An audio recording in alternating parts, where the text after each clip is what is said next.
आज हम लोगों को ऑप्टिकल आइसोमेरिज्म करना है। ज्योमेट्रिकल आइसोमेरिज्म हम लोग कर चुके हैं।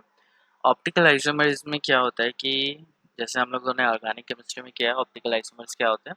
दो आइसोमर्स होते हैं जो कि प्लेन पोलराइजिंग लाइट को ईदर क्लॉकवाइज और एंटी क्लॉकवाइज रोटेट करते हैं। अगर वो क्लॉकवाइज रोटेट करते हैं तो that would be dextro rotatory, and anti clockwise rotate करते हैं तो उसे हम लोग लीवो रोटेटरी बोलते हैं। सो जो कोई भी ऐसा आइसोमर जो प्लेन पोलराइज लाइट को PPL is rotated either in clockwise direction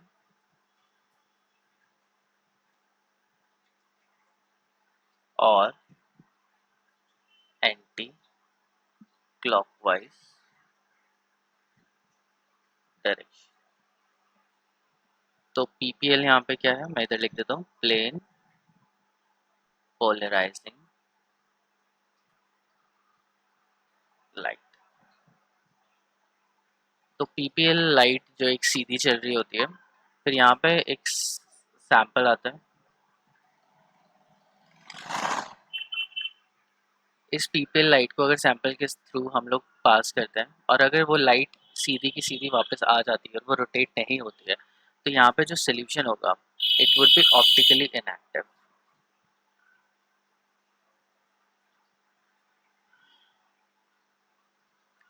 और अगर प्लेन पोलराइज भेजी जाती है एक सैंपल के थ्रू और वो सैंपल के थ्रू पास होने पे रोटेट कर जाती है, ठीक है, या तो अगर वो इस तरीके से जा रही थी तो वो ऐसे चली गई, ठीक है, तो इस ये जो सोल्यूशन है इसको हम लोग बोलेंगे ऑप्टिकली एक्टिव। अगर वो क्लॉकवाइज मूव करी है तो उस आइसोमर का नाम होता है डेक्स्ट्रो रोटेटरी।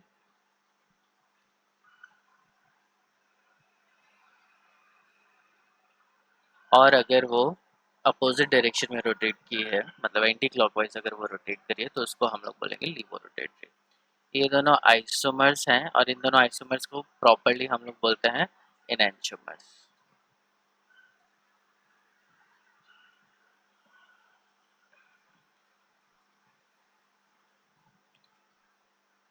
ये भी ऑप्टिकली एक्टिव है, इसको हम लोग बोलेंगे लीवो rotatory.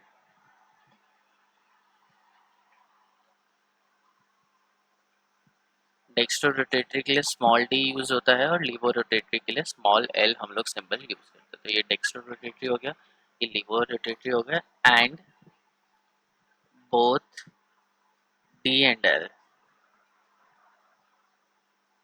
Are considered as enantiomers। इनको हम लोग enantiomers के नाम से बुलाते हैं। दूसरी चीज़ क्या है कि दो enantiomer में जो रोटेशन होगा वो एग्जैक्टली सेम होगा। फॉर एग्जांपल, अगर डी वाले का पॉजिटिव 32.3 डिग्री रोटेशन है तो एल वाले का क्या होगा, सेम ही होगा, बस नेगेटिव होगा 32.3 डिग्री। इनका जो मैग्नीट्यूड होगा रोटेशन का वो हमेशा ही सेम होगा, मैग्नीट्यूड चेंज नहीं हो सकता।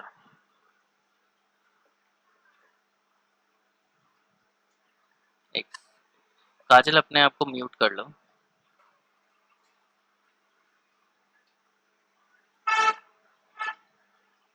ओके, ठीक है। अब ये ऑर्गेनिक कंपाउंड्स में तो हम लोग पढ़ते थे, तो यहाँ पे भी सेम ही कॉन्सेप्ट यूज होता है। बट ऑर्गेनिक कंपाउंड्स में क्या होता था कि टेट्राहेड्रल ज्योमेट्री में कोई भी ऐसा आइटम जिसके चारों ही एटम्स डिफरेंट होते हैं तो उसको हम लोग ऑप्टिकली एक्टिव कंसिडर करते थे। और टेट्राहेड्रल के केस में वो लॉ अभी भी फॉलो होता है। अपार्ट फ्रॉम दैट हमें ये होता है कि any isomer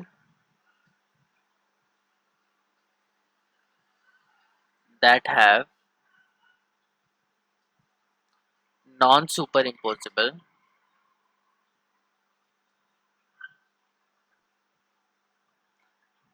mirror image is considered to be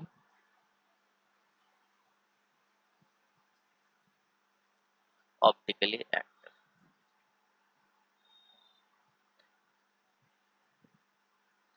तो कोई भी ऐसा आइसोमर जिसका मिरर इमेज हम लोग बनाएंगे और मिरर इमेज सुपर इम्पोज नहीं होती है, तो वो कंपाउंड क्या हो जाता है, ऑप्टिकली एक्टिव हो जाता है, या फिर उसको हम लोग बोल सकते हैं वो कंपाउंड होता है कायरल। सो फॉर एग्जाम्पल,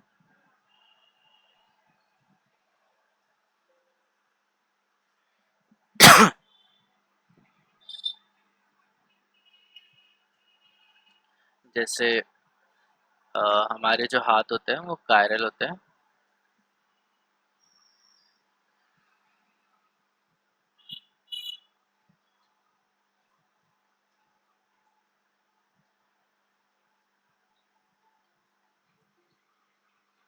तो ये जो एक आइसोमर है, इसका मिरर इमेज बनाया तो ये बना, और इसको उठा के मैं इसके ऊपर रखूंगा तो वो सुपर इम्पोज नहीं होगा। कैसे नहीं होगा, इसको मैं इधर उठा के रखूंगा तो ये ऐसा आएगा।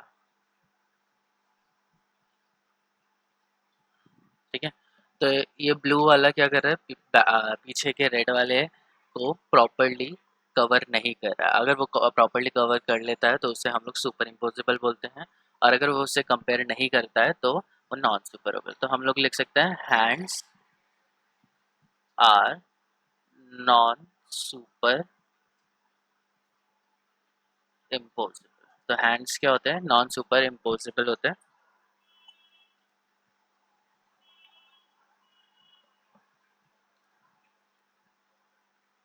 देयरफॉर कंसिडर्ड एज कायरल, इसलिए हम लोग अपने हाथों को बोलते हैं कि वो कायरल है। और एक और कोई ऑब्जेक्ट ले लेते हैं, जैसे ये वाइन ग्लास ले लेते हैं, इसका मिरर इमेज बनाएंगे तो मिरर इमेज कैसे बनेगा, एग्जैक्टली सेम बनेगा।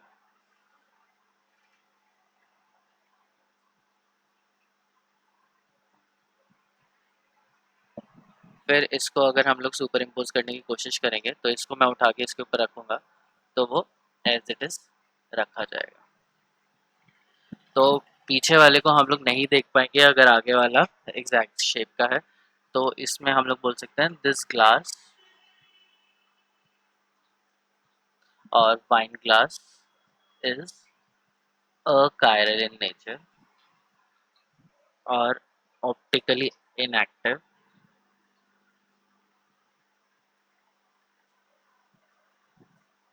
in nature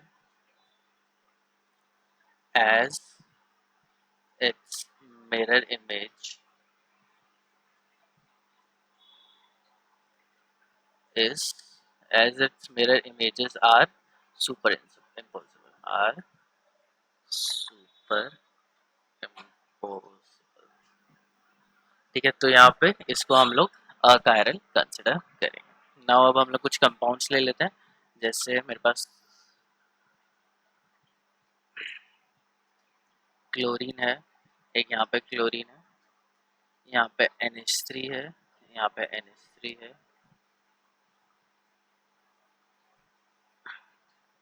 इसको भी मैं डाइडेंटेड ले लेता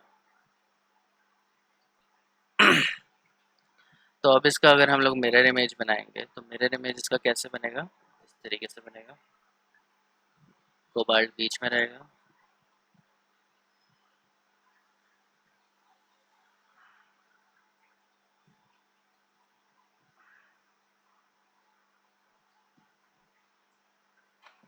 तो मिरर इमेज भी एग्जैक्टली सेम ही बनेगी। और जब इसको हम लोग सुपर इम्पोज करने की कोशिश करेंगे तो वही एज इट इज इसके ऊपर आ जाएगा।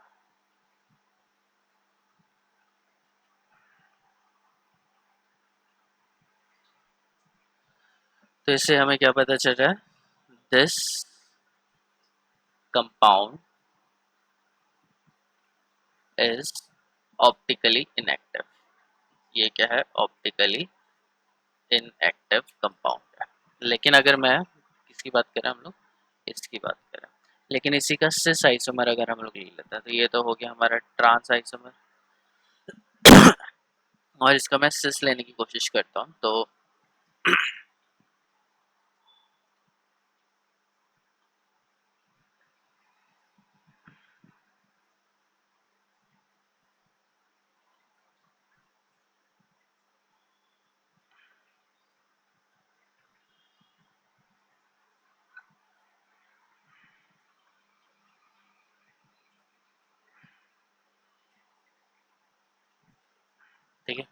ये बन गया।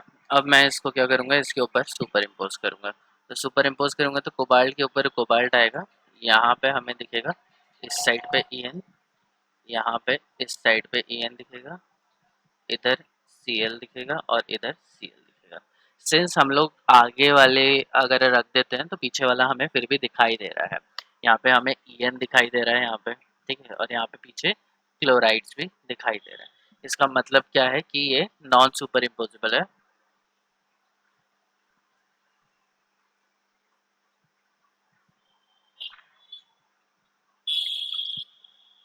हैंस ऑप्टिकली एक्टिव, इसलिए क्या है, ऑप्टिकली एक्टिव होगा। तो ये जो cis isomer has two optical forms. तो सिस आइसोमर के पास क्या होते हैं, दो ऑप्टिकल फॉर्म्स यहाँ पे होती है। अब हम लोग एक एक करके फाइंड आउट करेंगे किसके हैं या किसके नहीं है। नाउ स्क्वायर प्लेनर कॉम्प्लेक्सेस हमारे पास क्या क्या है, स्क्वायर प्लेनर कॉम्प्लेक्सेस हैं, टेट्राहेड्रल कॉम्प्लेक्सेस हैं, ऑक्टाहेड्रल कॉम्प्लेक्सेस हैं। पहले स्क्वायर प्लेनर की बात करेंगे, फिर टेट्राहेड्रल की बात करेंगे, फिर एट द एंड ऑक्टाहेड्रल की हम लोग बात करेंगे। सो अगर स्क्वायर प्लेनर की हम लोग बात करें तो square planar complexes generally optical isomerism show नहीं करते हैं, ठीक है। कब शो नहीं करेंगे, जब चारों ही लिगेंड सेम होंगे। ऑब्वियसली चारों लिगेंड सेम होंगे तो सुपर इम्पोज हो जाएगा, और चारों ही लिगेंड क्या होंगे, डिफरेंट होंगे। तो यहाँ पे ये चीज़ ध्यान में रखनी है कि जो स्क्वायर प्लेनर कॉम्प्लेक्सेस हैं वो जनरली शो नहीं करेंगे। हाउएवर दे एक्सेप्शनली कुछ ही कंपाउंड्स हैं, कुछ ही कॉम्प्लेक्सेस हैं जो ऑप्टिकल आइसोमरिज्म शो करते हैं। तो अगर तुम्हारे पास स्क्वायर प्लेनर का एग्जांपल आएगा तो 99.9% प्रोबेबिलिटी यही है कि वो क्या कहते हैं, ऑप्टिकल आइसोमरिज्म शो नहीं करेंगे। अब ये ऑप्टिकल आइसोमरिज्म शो क्यों नहीं करते हैं, because they have a plane of symmetry, क्योंकि इनके पास एक प्लेन ऑफ सिमेट्री होता है। तो अगर तुम इसको मेटल है MCl NH3NO2Br, ठीक है, अगर इसको तुम बीच में से ऐसे काट दोगे तो जितना पोर्शन ऊपर जाएगा उतना ही पोर्शन क्या हो जाएगा, नीचे आ जाएगा। तो इसके पास क्या है, प्लेन ऑफ सिमेट्री। और जहाँ पे भी प्लेन ऑफ सिमेट्री आती है वहाँ पे ऑप्टिकल आइसोमरिज्म शो नहीं किया जाता। सो इसलिए ये वाले कंपाउंड ऑप्टिकल आइसोमरिज्म शो नहीं करेंगे। सो ऐसे कौन से कॉम्प्लेक्सेस हैं जहाँ पे ये ऑप्टिकल आइसोमरिज्म शो करेगा, स्क्वायर प्लेनर वाला। तो स्क्वायर प्लेनर वाला शो करेगा इसमें।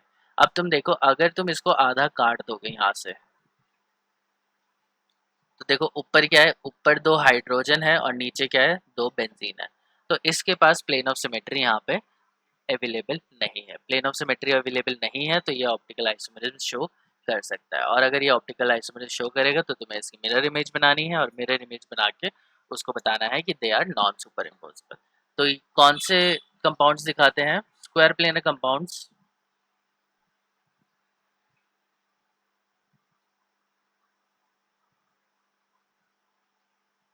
complexes that have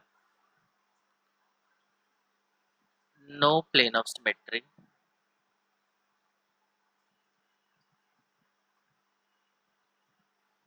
tends to show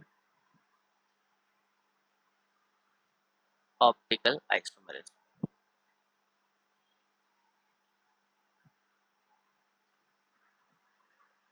इसको मैं तुम्हें इधर से दिखाता हूँ। फॉर एग्जाम्पल यहाँ पे कोबाल्ट है,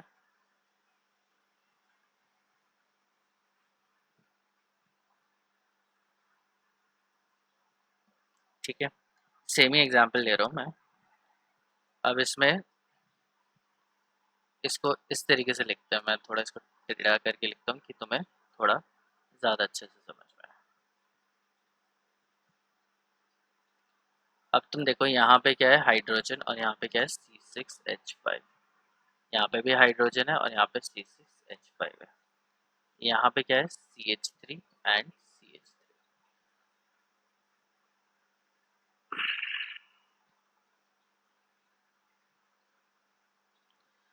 अब अगर मैं इसको प्लेन ऑफ सिमेट्री दिखाना चाहूँगा तो प्लेन तो ये है, ये जो प्लेन है जिसके अंदर ये रहेगा ये प्लेन है। तो अगर इसके ऊपर का जो पार्ट है और जो नीचे का पार्ट है वो सेम रहता है तो इसके पास प्लेन ऑफ सिमेट्री है। और अगर वो सेम नहीं रहता है तो वो प्लेन ऑफ सिमेट्री नहीं है। तो इस साइड से मैं देखूँ तो नीचे CH3 है, ऊपर CH3 है, तो ये तो पूरा ठीक बैठ रहा है यहाँ तक। लेकिन इस यहाँ पे आने के बाद ऊपर क्या है, हाइड्रोजन है और नीचे C6H5 है। इधर हाइड्रोजन और इधर C6H5। अगर ये दोनों भी हाइड्रोजन होते, नीचे भी दोनों हाइड्रोजन होते, तो ये ऑप्टिकली इनएक्टिव हो जाता, क्योंकि इसके पास नो प्लेन ऑफ सिमेट्री, कोई प्लेन ऑफ सिमेट्री यहाँ पे नहीं होती। But since it has plane of symmetry, so it is optically inactive at this point of time. अगर हम लोग EDTA की बात करें तो EDTA भी कैसा होता है, इथिलीन डायमीन टेट्राएसिटिक एसिड। ये भी ऑप्टिकल आइसोमेरिज्म शो करता है। क्यों शो करेगा? क्योंकि इसके पास भी प्लेन ऑफ सिमेट्री नहीं है। अगर तुम देखो प्लैटिनम, पैलेडियम,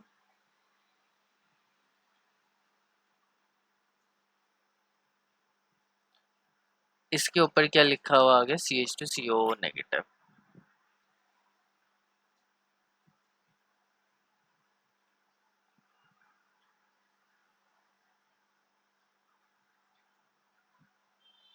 अब देखो, अगर इसको मैं बीच में से काट दूं तो ऊपर इधर क्या है, दो CH2CO नेगेटिव है और नीचे कुछ है ही नहीं।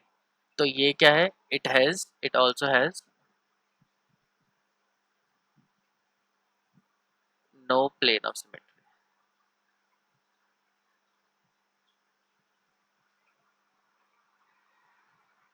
दस ऑप्टिकली एक्टिव, इसलिए ये ऑप्टिकली एक्टिव हो जाता है। Now we come to the tetrahedral compounds. So tetrahedral compound जिसमें सारे लिगेंड सेम है, या दो लिगेंड सेम है, या तीन लिगेंड सेम है, वो भी ऑप्टिकल आइसोमेरिज्म शो नहीं करता है। तो अगर तुम्हें याद होगा, कार्बन भी टेट्राहेड्रल कंपाउंड होता है। और कार्बन कब आइसोमेरिज्म शो करता है? वो तभी करता है जब चारों लिगेंड्स उसके साथ जो अटैच्ड ग्रुप्स हैं वो सारे अलग हैं। Same is the case for these inorganic compounds. अगर चारों के चारों एटम्स अलग हैं तभी ये ऑप्टिकल आइसोमेरिज्म शो होता है। तो because all the possible, however MABCD, अगर चारों लिगेंड डिफरेंट है, type of tetrahedral compound show optical isomerism, बाकी शो नहीं करते। क्यों नहीं शो करते हैं? Because all the possible arrangement of the ligands around the metal cations are same, क्योंकि सारी पोजीशन सेम है। टेट्राहेड्रल में हम लोगों ने बताया था कि ज्योमेट्रिकल आइसोमेरिज्म शो नहीं करते, क्योंकि सारी की सारी पोजीशन क्या होती है, एग्जैक्टली सेम होती है। तो उसमें अगर दो लिगेंड अगर सेम हो गए, तीन लिगेंड सेम हो गए, उस केस में काफ़ी प्रॉब्लम आती है, क्योंकि वो अगर उसे रोटेट करेंगे तो उसके अंदर एक प्लेन ऑफ सिमेट्री वहाँ पे इंट्रोड्यूस हो जाती है, और प्लेन ऑफ सिमेट्री अगर इंट्रोड्यूस होगी तो वो ऑप्टिकल आइसोमेरिज्म शो नहीं करेगा। तो यहाँ पे क्या है कि अगर चारों लिगेंड डिफरेंट हुए तो कोई प्लेन ऑफ सिमेट्री इंट्रोड्यूस यहाँ पे नहीं हो सकती। प्लेन ऑफ सिमेट्री नहीं है तो ऑप्टिकल आइसोमेरिज्म आराम से पॉसिबल है। तो जैसे आर्सेनिक है, आर्सेनिक क्या बनाता है, टेट्राहेड्रल कंपाउंड बनाता है। ऊपर एक सल्फर है, एक CH3 है, एक C2H5 है, और एक OCO C6H5 है। बेंजोइल ग्रुप लगा हुआ है यहाँ पे। तो इसी तरीके से इसका मिरर इमेज बनाएंगे और हम लोग बोलेंगे कि ये जो कंपाउंड है वो ऑप्टिकली एक्टिव है। ठीक है। तो स्क्वायर प्लेनर में तुम्हें पता है कि कौन से कंपाउंड दिखाएंगे जिनके पास प्लेन ऑफ सिमेट्री नहीं होगी। सो 99.99% जितने भी एग्जांपल आएंगे स्क्वायर प्लेनर में वो ऑप्टिकली इनएक्टिव होंगे।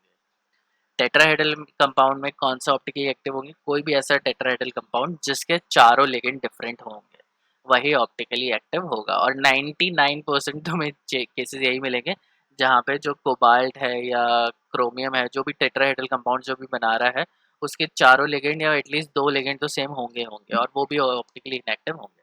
कब आएगा? जब चारों के चारों लिगेंड अलग होने चाहिए, जैसे कार्बन में होता है। कार्बन कब ऑप्टिकली एक्टिव होता है? कार्बन कायरल कब होता है? जब चारों लिगेंड्स या चारों एटम्स उसके साथ जो अटैच हैं वो डिफरेंट है। दूसरा ये एग्जाम्पल है टेट्राहेड्रल का। अब टेट्राहेड्रल में इसमें क्या है कि यहाँ पे OCO, ये बेंजोइल ग्रुप लगा हुआ है, और यहाँ पे दोनों बेंजोइल बेंजोइल ग्रुप लगे हुए हैं। ये भी क्या है? ऑप्टिकली एक्टिव है। ये ऑप्टिकली एक्टिव क्यों है? क्योंकि ये इस तरीके के कंपाउंड के बारे में कार्यालिटी हम लोगों ने ऑर्गेनिक केमिस्ट्री में भी पढ़ी नहीं है, वो थर्ड ईयर में। सो थर्ड ईयर में हम लोग पढ़ेंगे कि अगर हमारे पास बाइफिनाइल्स होते हैं, दो बेंजीन रिंग है, एक बेंजीन खड़ी हुई है इस तरीके से और एक बेंजीन लेटी हुई है।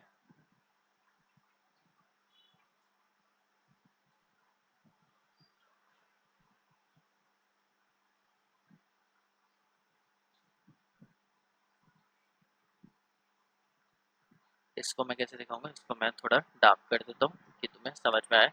ये हमारे सामने है और ये क्या है पीछे की साइड पे, पीछे साइड को मैं ऐसे ही छोड़ देता हूँ। सो ये बाइफिनाइल है। बाइफिनाइल का मतलब जैसे एक प्लेन ऐसा है और एक प्लेन ऊपर नीचे पे है।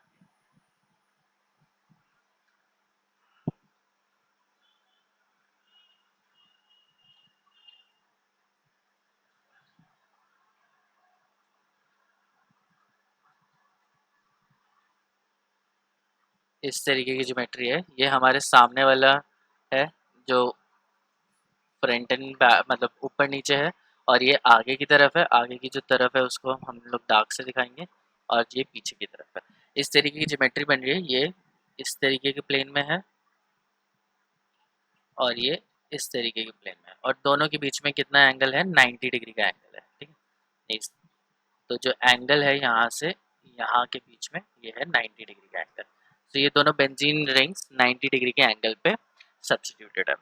और अगर इनके बीच में रोटेशन पॉसिबल होती है, लेकिन अगर हम लोग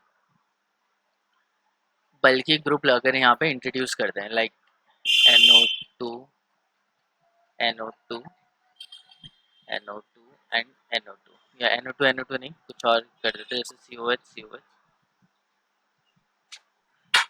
तो ये जो बाइफिनाइल होता है ये ऑप्टिकली एक्टिव होता है,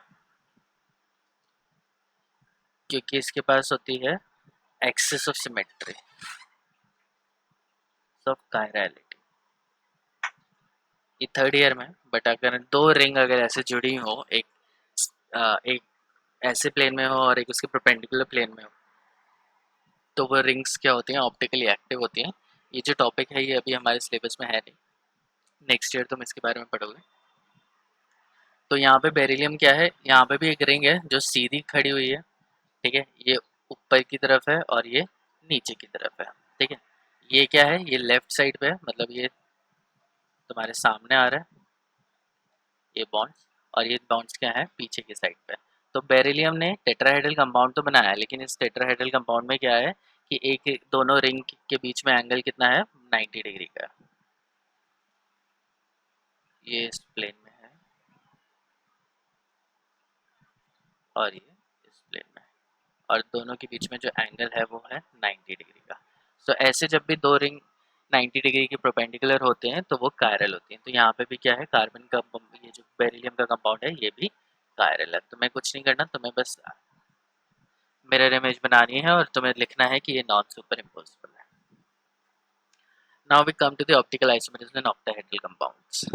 ये जो बेरिलियम वाला एग्जांपल बताया वो तुम्हारे सिलेबस में है नहीं, just for out of curiosity मैंने बता दिया कि ऐसे भी कंपाउंड्स होते हैं। Optical isomerism in octahedral compounds, और ऑक्टाहेड्रल कंपाउंड्स में क्या होता है कि वो ऑप्टिकली एक्टिव होते हैं, और बहुत सारे ऐसे कंपाउंड्स हैं ऑक्टाहेड्रल में जो ऑप्टिकली एक्टिव जनरली होते हैं। और मोस्ट ऑफ द टाइम कौन से होते हैं, जो डाइडेंटेड लिगेंड्स होते हैं वो जनरली ऑप्टिकली एक्टिव होते हैं। तो पहले हम लोग पढ़ेंगे मोनोडेंटेड लिगेंड्स के लिए या यूनिडेंटेड लिगेंड्स के लिए, और उसके बाद फिर डाइडेंटेड लिगेंड्स के बारे में हम लोग पढ़ेंगे कौन से ऑप्टिकली एक्टिव है और कौन से ऑप्टिकली एक्टिव नहीं है।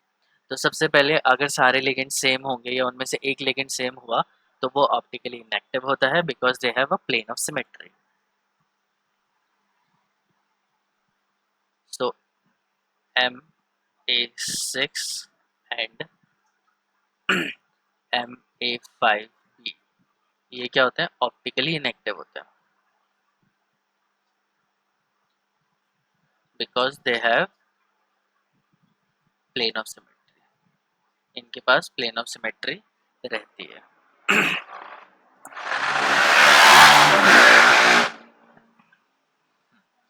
नाउ वी टॉक अबाउट कि Ma4B2, अगर चार लिगेंड एक तरीके के हैं दो लिगेंड अलग तरीके के हैं, तो इस तरीके के चार लिगेंड हम लोगों ने कर लिए। तो यहाँ पे हमारे दो आइसोमर बनते हैं, एक बनता है सिस और एक बनता है ट्रांस।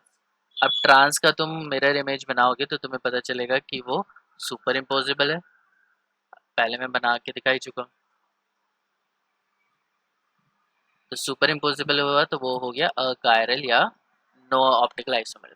लेकिन सिस में अगर हम लोग उसको रखते हैं तो वो ऑप्टिकली आइसोमेरिज्म शो करता है, क्योंकि उसके जो दो ऑप्टिकल आइसोमर बनते हैं वो नॉन सुपर इम्पोजिबल होते हैं। Next is Ma4Bc। Ma4Bc में 4 लिगेंड एक ही जैसे हैं और BC अलग है, तो इसमें भी एक सिस आइसोमर बनेगा और एक ट्रांस आइसोमर बनेगा। जो ट्रांस आइसोमर ये जो ट्रांस आइसोमर है ये ऑप्टिकली इनएक्टिव होगा, क्योंकि इसका जो मिरर इमेज बनेगी वो नॉन सुपर इम्पोजिबल होगी, और सिस वाले की जो मिरर इमेज बनेगी वो सुपर इम्पोजिबल, सॉरी उल्टा बोल दिया, जो ट्रांस वाला है उसका नॉन सॉरी सुपर इम्पोजिबल होगा तो वो ऑप्टिकली एक्टिव नहीं होगा, और सिस वाले का ऑप्टिकली एक्टिव होगा क्योंकि उसकी जो मिरर इमेज है वो नॉन सुपर इम्पोजिबल है। ये समझ में आ रही है तो मैं बना के दिखाऊं मैं?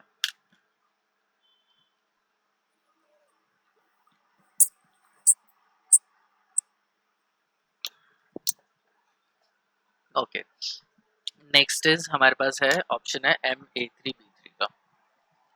A3B3 में क्या है कि तीन तीन लिगेंड हैं, दो टाइप के लिगेंड है A एंड B, और वो भी तीन तीन है। सो अब Ma3B3 होता है तो हमें पता है कि एक फैक होता है और एक मर होता है। जो फैक है और मर है इसमें से हमें देखना होता है कि कौन सा ऑप्टिकली एक्टिव है और कौन सा ऑप्टिकली इनएक्टिव है। सो ये जो सारे कंपाउंड्स होते हैं ये ऑप्टिकली इनएक्टिव ही होते हैं।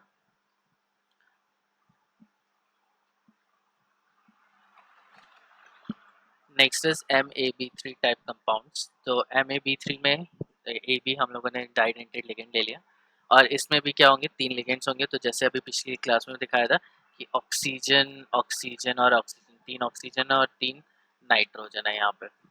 तो इनको किस ऑर्डर में हम लोग प्लेस करेंगे, तो दो तरीके की अरेंजमेंट पॉसिबल हो सकती है। एक हो सकती है फेशियल और एक हो सकती है मेरिडोनियल।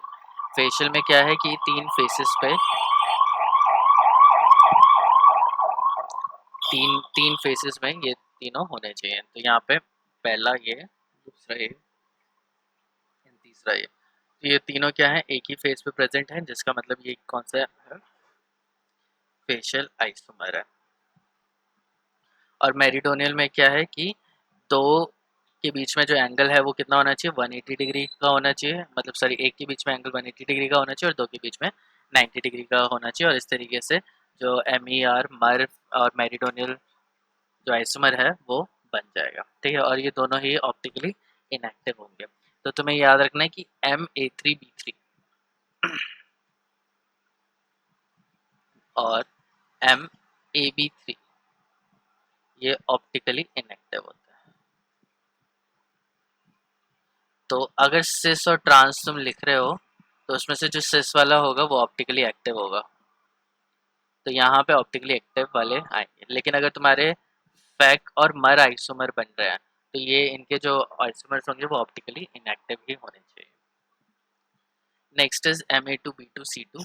तो इसमें हमारे 5 आइसोमर बनते हैं और 5 के 5 क्या है, ऑप्टिकली इनएक्टिव है।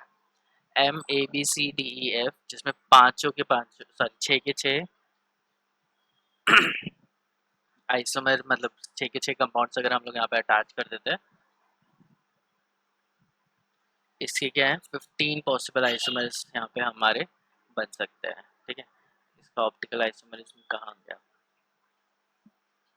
आई थिंक है ना, मैंने ये गलत चिपका दिया यहाँ पे। ये ज्योमेट्रिकल आइसोमरिज्म का केस था, मैंने यहाँ पे दिया। चलो मैं ठीक है, तो मैं नेक्स्ट क्लास में दिखा दूंगा इसका। ये है MAA2 एंड A2। इस केस में हमारे सिस्टर ट्रांस बनेंगे, और जब भी सिस्टर ट्रांस बनेंगे वहाँ पे ऑप्टिकल आइसोमरिज्म शो होगा। सो यहाँ पे क्या है कि AA2 मतलब सिमेट्रिकल लिया है, तो AEN यहाँ पे लगा दे, CLC लगा दे। इसको तो मैंने करके दिखाया था। जो सिस आइसोमर है ये ऑप्टिकली एक्टिव है, और जो ट्रांस आइसोमर है वो ऑप्टिकली इनएक्टिव होगा। MAA2 AB2 ये भी सेम ही केस है, जहाँ पे ये वाले थोड़े डिफरेंट है। तो इनका जो सिस और ट्रांस आइसोमर बनेंगे, सिस आइसोमर ऑप्टिकली एक्टिव होगा, ट्रांस आइसोमर ऑप्टिकली इनएक्टिव होगा। MAA2B2 इसके थोड़े ज़्यादा बनेंगे, जैसे ये, इसको मैंने ये इनको यहाँ रख लिया, NH3 CLC है। तो ये सारे क्या हो गए, ऑल सिस हो गया। ऑल सिस का अगर हम लोग करेंगे तो ये ऑप्टिकली एक्टिव होता है। तो जनरली ये आ रहे हैं जो सिस वाले हैं ना वो ऑप्टिकली एक्टिव होंगे ही होंगे, और जो उसका एग्जैक्ट ऑल ट्रांस बनेगा वो ऑप्टिकली इनएक्टिव जरूर होगा। और तो अगर हम लोग इसके ट्रांस वाले अगर बनाएंगे तो वो ऑप्टिकली इनएक्टिव ही दिखेंगे।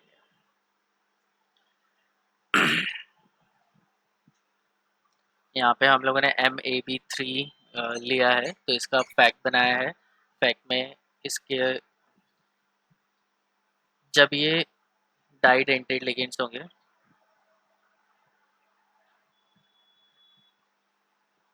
और डाइडेंटेड कौन सा होगा, अनसिमेट्रिकल,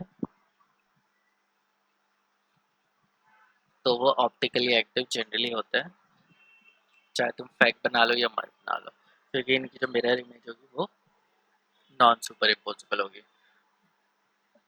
यहाँ पे O आएगा, यहाँ पे N आएगा, वो तो है ही, लेकिन इनके बीच में GLY का पूरा रिंग है, तो इसलिए नॉन सुपर इम्पोजिबल है, तो ये ऑप्टिकली एक्टिव है।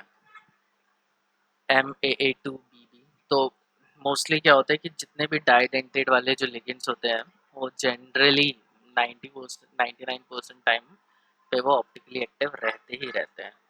सो MAA2BB, तो NCERT में अगर तुम वहाँ पे बुक में पढ़ोगे तो वहाँ पे यही लिखा हुआ है कि जो को ऑक्टाहेड्रल कंपाउंड्स जिनके पास डाइडेंटेड लिगेंड्स होते हैं दे आर ऑप्टिकली एक्टिव, और जिनके पास डाइडेंटेड लिगेंड नहीं है वो उनमें से कुछ ऑप्टिकली एक्टिव होते हैं और कुछ ऑप्टिकली एक्टिव नहीं होते, लेकिन अगर उसके पास डाइडेंटेड है तो वो डेफिनेटली ऑप्टिकली एक्टिव होगा। सो MAA2BB, ठीक है, इसके तुम आइसोमर्स बनाओगे तो they would also be optically isomer. अब यहाँ पे ना सारे दे रखे हैं, ठीक है, इसको कर ही लेते हैं। NN, तो ये AA2 हो गया और BB यहाँ पे तुमने लगा दिया। BB क्या है, it's a different optical different डाइडेंटेड ligand. तो ये यहाँ पे हम लोगों ने इथिलीन डायमीन ले लिया है और यहाँ पे ऑक्सलेट ले लिया। अब इसका तुम मिरर इमेज बनाओगे तो ऑक्सलेट यहाँ पे आ जाएगा और बाकी ये दोनों इस साइड पे आ जाएंगे NN। सो ये भी क्या है, optically in non super impossible है, तो ऑप्टिकली एक्टिव है। Similar case AA2AB optically active होगा। AA AB2 जितने भी तुम्हें वो दिखेंगे वो सारे ऑप्टिकली एक्टिव होंगे, ठीक है। तो ये हो गया ऑक्टाहेड्रल का कंपाउंड। इसमें तुम्हें मेजरली तुम्हें क्या याद रखना है, जितने भी डाइडेंटेड लिगेंड के साथ आइसोमर्स हैं वो सारे ऑप्टिकली एक्टिव है, और जो जिनके पास मोनोडेंटेड या यूनिडेंटेड लिगेंड्स हैं वहाँ पे तुम्हें चेक करना पड़ेगा कि वो सिस और ट्रांस बना रहे हैं। अगर सिस ट्रांस बना रहे हैं तो ऑप्टिकली एक्टिव होगा उसमें से सिस, और ट्रांस वाला ऑप्टिकली एक्टिव नहीं होगा। तो ये दो तीन चीज़ें तुम्हें यहाँ से जनरेट करनी है। Isomerism is not very important, तुम्हें बस क्वेश्चन आएगा कि what is isomerism, optical isomerism क्या होता है। कुछ एग्जांपल देके दिखा दोगे तो तुम स्क्वायर प्लेनर का बता सकते हो, जिनके पास प्लेन ऑफ सिमेट्री नहीं होती वो अकायरल होते हैं, और जिनके पास प्लेन ऑफ सिमेट्री जिनके पास प्लेन ऑफ सिमेट्री होती है वो अकायरल होते हैं, जिनके पास प्लेन ऑफ सिमेट्री नहीं होती है वो कायरल होते हैं। तो एक आधा एग्जाम्पल वहाँ पे दिखा सकते हो। टेट्राहेड्रल में अगर जब तक चारों लिगेंड डिफरेंट नहीं होंगे तब तक ऑप्टिकल आइसोमेरिज्म शो नहीं होता है।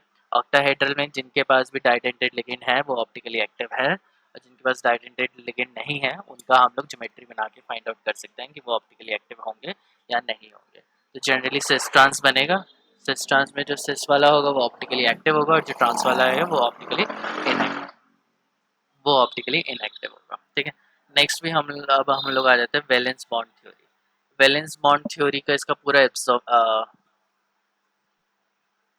अजम्पशंस वगैरह हैं वो मैं नेक्स्ट क्लास में कराता हूँ। मैं आज तुम्हें कॉमन कॉन्सेप्ट बता देता हूँ कि वैलेंस बॉन्ड थ्योरी क्या होती है, कैसे यूज़ की जाती है। अब हमारे पास क्या होता है, बहुत सारे लिगेंड्स हैं, और ये जो लिगेंड्स होते हैं ये इनकी एक सीरीज होती है, स्पेक्ट्रोकेमिकल सीरीज।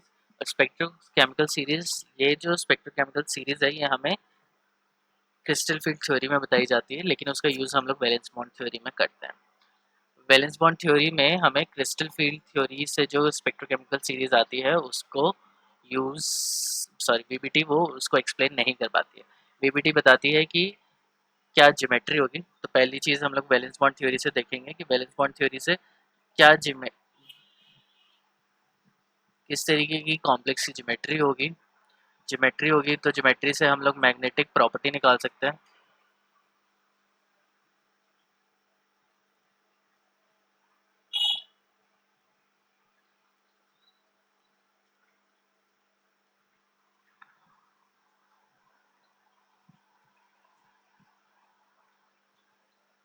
पहली चीज़ हम लोग क्या निकालेंगे, ज्योमेट्री निकालेंगे।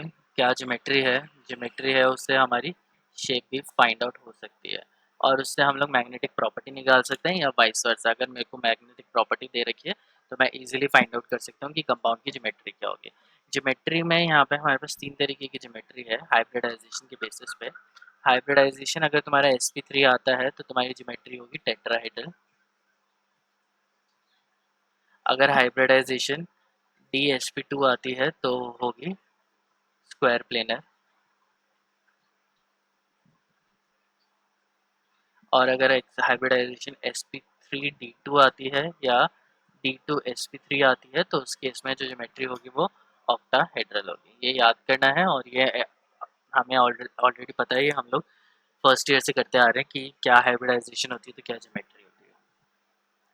अब इनको हम लोग इजीली फाइंड आउट करेंगे कि किस तरीके की ज्योमेट्री ये बनाते होंगे। तो पहले अगर हम लोग लिगेंड्स की बात करें तो लिगेंड्स हमारे दो टाइप के होते हैं। एक होते हैं स्ट्रॉन्ग फील्ड लिगेंड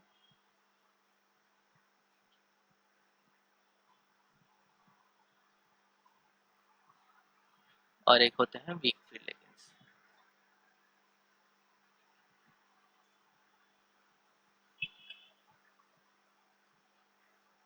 जो स्ट्रॉन्ग फील्ड लिगेंड्स जो होते हैं they tends to pair up electron. वो इलेक्ट्रॉन्स को पेयर अप करने की कोशिश करते हैं। और वीक फील्ड जो लिगेंड्स होते हैं they don't pair up the electrons of metal. ये मेटल के इलेक्ट्रॉन्स को एज इट इज छोड़ देते हैं, पेयरिंग नहीं कराते। तो tends to pair up electron metals electron या इलेक्ट्रॉन ऑफ मेटल कर दे, इलेक्ट्रॉन्स ऑफ मेटल। अब इसका क्या मतलब है मैं एक करके। स्ट्रॉन्ग फील्ड लिगेंड में जैसे कार्बन मोनोऑक्साइड हो गया, साइनाइड हो गया, यहाँ पे फ्लोरीन क्लोरीन ब्रोमीन, ये फ्लोराइड क्लोराइड ब्रोमाइड, ये सब वीक फील्ड लिगेंड है। तो पहले एक एग्जांपल लेते हैं NiCO4 का, निकल टेट्रा कार्बन। अब इसका मुझे हाइब्रिडाइजेशन निकालना है, मुझे जानना है कि इसकी ज्योमेट्री क्या होगी। चार कोऑर्डिनेशन नंबर मुझे दिख तो रहा है, तो हो सकता है टेट्राहेड्रल और हो सकता है स्क्वायर प्लेनर। और यही बहुत इंपॉर्टेंट क्वेश्चन है कि हमें फाइंड आउट करना है कि इसकी ज्योमेट्री क्या है। तो सबसे पहले हमारे पास निकल है, तो निकल की हम लोग ऑक्सीडेशन स्टेट निकालेंगे। पहली चीज़ क्या है कि कार्बोनिल यहाँ पे न्यूट्रल होता है, तो यहाँ पे निकल की ऑक्सीडेशन स्टेट क्या है, 0 है। सो निकल का जो एटॉमिक नंबर होता है वो 28 होता है। एंड वैलेंस बॉन्ड थ्योरी की बात करें तो वैलेंस इलेक्ट्रॉन को हम लोग कंसिडर करेंगे। वैलेंस इलेक्ट्रॉन यहाँ पे क्या होंगे, 3d8 4s2। ठीक है, इसके आगे कौन सी गैस होती है, अर्गन गैस होती है, तो अर्गन हम लोग गैस यहाँ पे इंट्रोड्यूस कर देंगे। निकल कार्बोनिल में निकल की ऑक्सीडेशन स्टेट 0 है, तो इसमें से कोई इलेक्ट्रॉन जाएंगे नहीं। तो अब इसको हम लोग नेक्स्ट पेज पे करते हैं। चलो,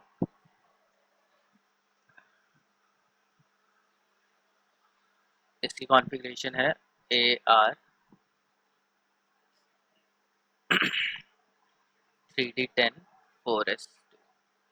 तो डी ऑर्बिटल पहले मैं बना लेता हूँ और एक s ऑर्बिटल है। तो इसमें कितने हैं, 10 इलेक्ट्रॉन है, 1 2 3 4, सॉरी 8 इलेक्ट्रॉन थे यहाँ पे, 5 6 7,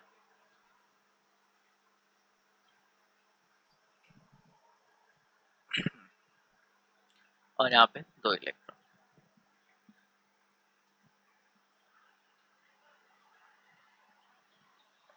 ठीक है, ये है 3d8 और ये है 4s2।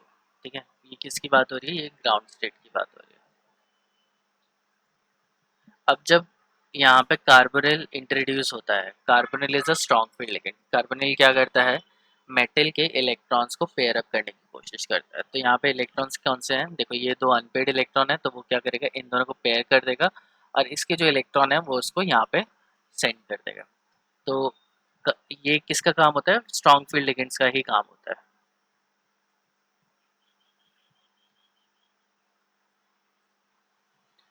1 2 3 4 5 6 7 8, पहले तो इसको पेयर कर दिया और इन दोनों को यहाँ पे चिपका दिया।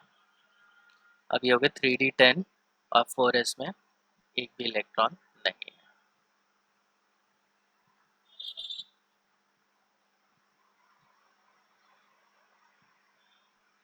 अब कितने कार्बोनिल थे, 4 कार्बोनिल थे, तो चारों कार्बोनिल क्या करेंगे, यहाँ पे आके अपने लोन पेयर इंट्रोड्यूस कर देंगे। तो ये एक कार्बोनिल के साथ बॉन्ड बनाया, फिर एक के साथ इधर बनेगा, एक के साथ इधर बनेगा और एक के साथ इधर बनेगा।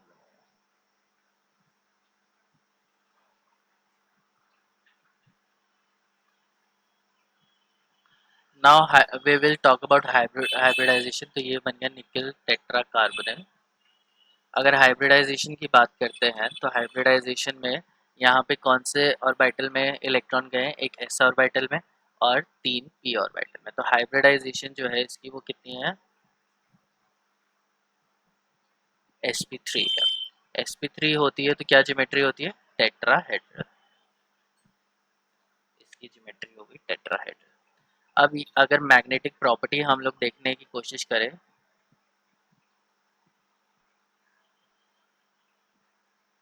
तो मैग्नेटिक प्रॉपर्टी के हिसाब से ये है diamagnetic, because it doesn't have any unpaired electron. Paramagnetic मैंने पहले भी बताया था, पैरामैग्नेटिक कंपाउंड कौन से होते हैं, जिनके पास अनपेड इलेक्ट्रॉन होते हैं। और यहाँ पे क्या है, एक भी अनपेड इलेक्ट्रॉन मुझे दिखाई नहीं दे रहा है, तो obviously it is a diamagnetic compound. तो ये हो गया हमारा डायमैग्नेटिक कंपाउंड। अब डायमैग्नेटिक कंपाउंड होने के बाद पूछा, कुछ क्वेश्चन पूछना है क्या?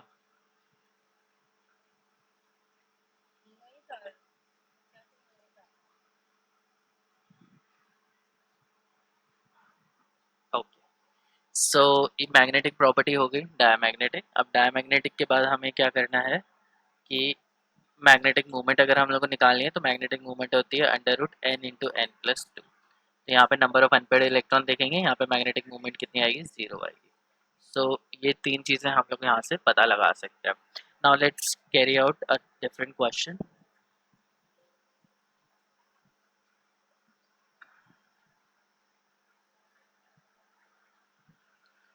अब मैं लिख लेता हूँ NiCN4 2 नेगेटिव।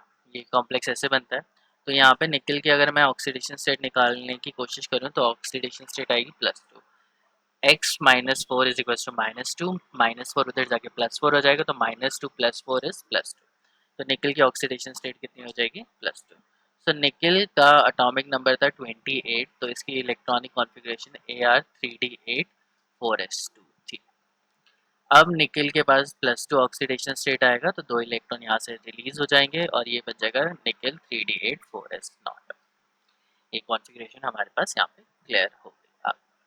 अब यहाँ पे क्या होगा, फिर साइनाइड आएंगे। कितने साइनाइड आएंगे, 4 साइनाइड आएंगे। And cyanide is strong field ligand.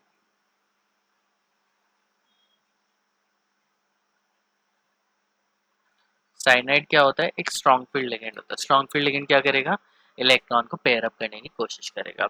Now इससे पहले कि एक जबरदस्त डाउट आ ही रहा होगा कि हमें कैसे पता चलेगा स्ट्रॉन्ग फील्ड है वीक फील्ड है, ये तुम्हें याद करना पड़ेगा, लेकिन फिर भी मैं बता देता हूँ कि जो कार्बन के जो लिगेंड होते हैं, carbon ligands, nitrogen ligands, they are generally strong field.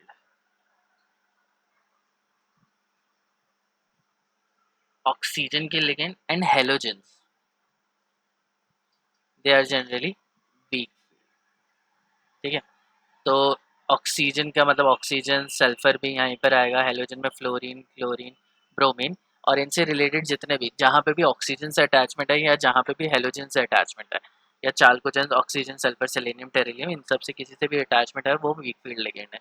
ये कभी भी पेयर अप करने की कोशिश नहीं करेंगे।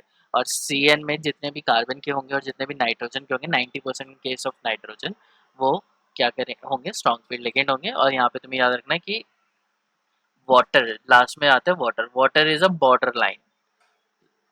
बॉर्डर लाइन होता है, समटाइम्स उसको स्ट्रॉन्ग फील्ड में कंसिडर कर लिया जाता है, समटाइम्स तो वीक फील्ड में कंसिडर कर लिया जाता है, लेकिन 90% ऑफ केसेस में वीक फील्ड में ही वो।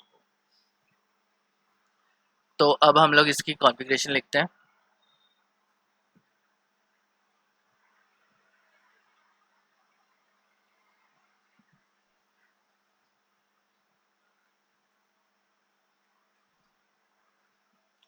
तो ये हो गया 3d8। तो 1 2 3 4 5 6 7 8, यहाँ पे कुछ नहीं है। अब जब यहाँ पे साइनाइड, ये हो गया निकल 2+। अब जब साइनाइड आएगा तो वो क्या करेगा, पेयरिंग करने की कोशिश करेगा। तो पेयरिंग करने के लिए हमारे पास अनपेड इलेक्ट्रॉन होने चाहिए, तो यहाँ पे हमें दिख रहा है कि 2 अनपेड इलेक्ट्रॉन यहाँ पे अवेलेबल है, तो वो क्या करेगा, इनको पेयर अप करने की कोशिश कर लेगा। तो 1 2 3 4 5 6 7 8, एक खाली हो गया यहाँ पे।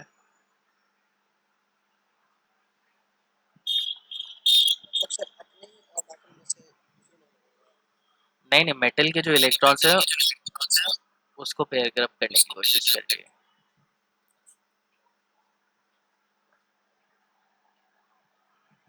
यहाँ पे 2 अनपेड इलेक्ट्रॉन्स दिख रहे हैं ना, इनको पेयर अप करते हैं। तो हमें बस देखना है कि मेटल के पास कितने अनपेड इलेक्ट्रॉन हैं, और अगर स्ट्रॉन्ग फील्ड लिगेंड होगा तो वो उसको पेयर अप कर देगा, स्ट्रॉन्ग फील्ड लिगेंड नहीं है तो उसको ऐसे ही छोड़ देगा, उसमें कोई बदलाव नहीं होगा। लेकिन अगर कार्बन का लिगेंड है या नाइट्रोजन का लिगेंड है तो वो उनको क्या करेगा, पेयर अप करने की कोशिश करेगा। यहाँ पे एक अनपेड इलेक्ट्रॉन है, यहाँ पे एक अनपेड इलेक्ट्रॉन है, तो वो क्या करेगा, इसको यहाँ पे डाल देगा और उसको क्या कर देगा, कॉम्पैक्टली पैक कर देगा। ग्रीन से ही कर देता हूँ मैं इसे। ठीक है, अब ये क्या है, 4s यहाँ पे था और यहाँ पे 4p था। अब 4 साइनाइड आएंगे तो 4 साइनाइड क्या करेंगे, कौन से ऑर्बिटल को लेंगे, एक यहाँ पे दिख रहा है मुझे, let me use different colour. 2 3 4, तो एक साइनाइड ने यहाँ पे बॉन्ड बनाया, एक साइनाइड ने यहाँ पे बॉन्ड बनाया, एक ने यहाँ पे, और एक ने यहाँ पे। तो यहाँ पे जो ऑर्बिटल यूज हो रहा है, एक डी ऑर्बिटल यूज हो रहा है, एक एस हो रहा है और 2 पी हो रहा है। सो ये हो गई हमारी हाइब्रिडाइजेशन। और DsP2 हाइब्रिडाइजेशन का मतलब क्या है कि ये कम्प्लेक्स क्या होगा, स्क्वायर प्लेनर होगा। ठीक है, और मैग्नेटिक प्रॉपर्टी में मुझे कोई भी अनपेड इलेक्ट्रॉन नहीं दे रखा है, तो दिख रहा है, तो ये डायमैग्नेटिक कंपाउंड है, मैग्नेटिक मोमेंट 0 की। तो और निकल टेट्रा साइनाइड का अगर हम लोग स्ट्रक्चर बनाएंगे तो वो स्क्वायर प्लेनर इस तरीके से बनेगा।